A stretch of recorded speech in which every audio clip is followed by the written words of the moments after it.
assist as he's addressing the media. And get better with the process. And you stay in the moment, which I am, and understanding that we can be better. And how we, make the adjustments and how we learn from tonight, tomorrow in our film session, and when we get together and prepare ourselves for Sunday, we'll show the difference. Lebron, I was wondering if you could sort of take us through that last minute of the game, just sort of the ups and downs of it, and then also your mentality as you were driving in. Frank described it as you were ready to take on the whole team, and then saw Danny open at the top. Obviously, it was back and forth, big play after big play. A couple, questionable calls that swayed their way, put Jimmy to the free throw line. Obviously, we can't do that. He's been, damn near perfect at the free throw line in the series.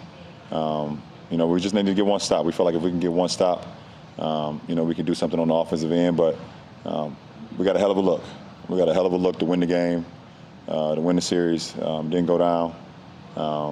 And then we got the offensive rebound. We turned the ball over. I thought, we had a lot more time than I think we even thought after the offensive rebound. And pass wasn't executed as we would like, but we got to be better. We just got to be better in Game 6 and close the series. Hey, LeBron, you've obviously been on the other side of this, coming back from a 3-1 deficit. Is there something about that experience, do you think, that helps you understand what it will take to kind of slam the door on Miami now that it's been somewhat left ajar for them?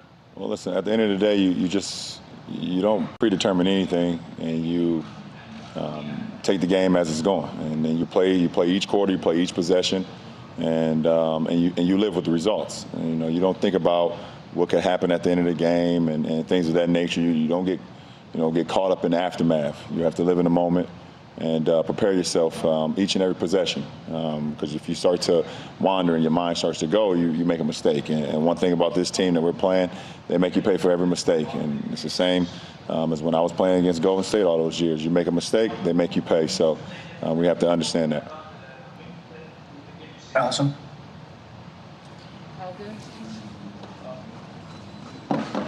Obviously, two vets and Danny and Markieff were involved in that play. Is that a situation where you talk to them after a game like this, or do you feel like they have experience, they kind of know what it is, and they'll come ready for Game 6? They're vets. They're vets. I don't think too much need to be said to them, and I believe they'll be much better. And not saying that they even played bad tonight. I thought. Everyone that was in the lineup tonight that got minutes, gave the effort. We just had some mental breakdowns at times, and they make you pay for it, like I said. So, we got to look at the film tomorrow and see how we can be better. David Medeman. LeBron, from I think 2:52 remaining to 46 seconds remaining, you and Jimmy went back and forth. I think it was 6 straight possessions where one of you scored for your team. And even with the questionable calls, you talked about Jimmy and his competitive nature, and it's something that you relish. Can you take us inside what it's like being in that battle with the game on the line? That's the beauty of the game, being able to compete at the highest level. And you take those opportunities and you live in the moment. You're trying to make plays for your team to be successful on both ends. And we were both just trying to do that and try to will our team to a victory. And, he was able to, make one more play than I was able to make tonight and come away with the victory. Brian, talking about calls, I ain't trying to get you in trouble, but just from your vantage point on the last foul that got Jimmy to the line, AD kind of like he went straight up. What did you see from your vantage point? I know you guys didn't have a challenge, but what did it look like from your view? I thought AD made a heck of a play at the rim. I felt he was chest to chest with Jimmy, making him change the trajectory of his shot, and the call didn't go our way.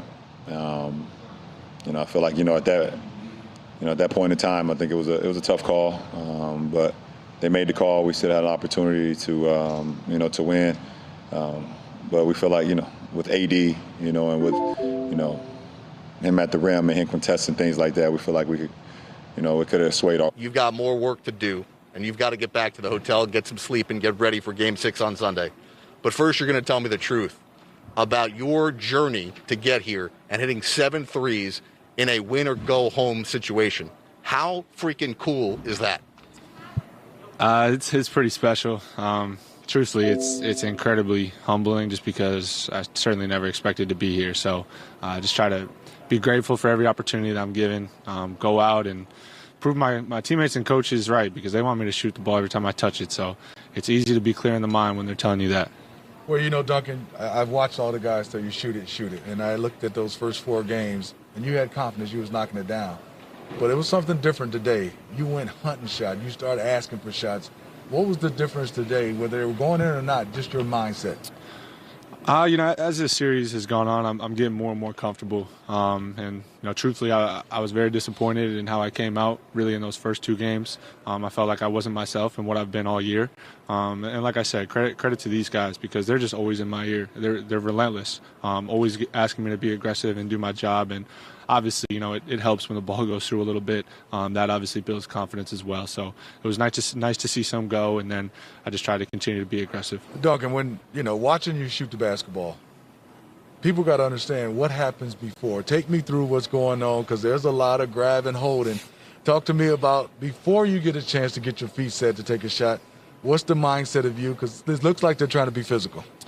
Coach Spo always says persistence. That's a key for me. So particularly at this stage, everything's scouted. Everyone knows what you're trying to do, and truthfully, I hardly take 2, so they know I'm trying to take 3s, and it falls on me to be persistent and get to my spots and really do whatever it takes to get open. And a lot of times that's cutting, screening, running all the way, from one side of the floor to the other, whatever it takes. At this stage, it's just all about winning. So if that's going to help my team win, that's what I do. You rarely take 2s, and Jimmy Butler rarely takes 3s, but tonight, based on the defense the Lakers were playing, he needed to go and take some 3s. How much was that part of the intentional game plan tonight, that he had to space the floor?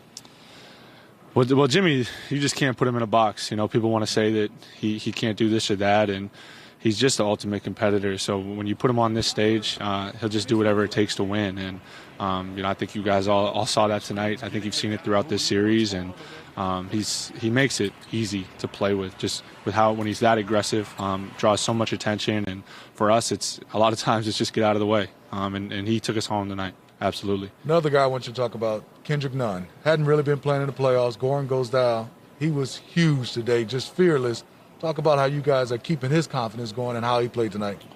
Well, that's K Nunn. He's even keel. He went through a tough stretch, missed some time early in the bubble, and it kind of set him back a little bit. And then obviously, the guy on my shirt, Goran, was playing so well that we made an adjustment. But he shows up every single day with the same attitude, same chip on his shoulder, and just wants to help this team win. So, when you reinsert him back into the lineup, it looks like he's missed nothing. No time is missed, and he's at his best when he's aggressive and getting to the line and getting to those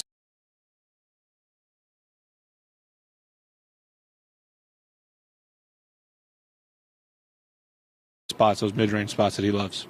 So you're a pretty stoic guy, very humble guy. But we saw you get pretty fired up tonight. What happened with you and Dwight Howard?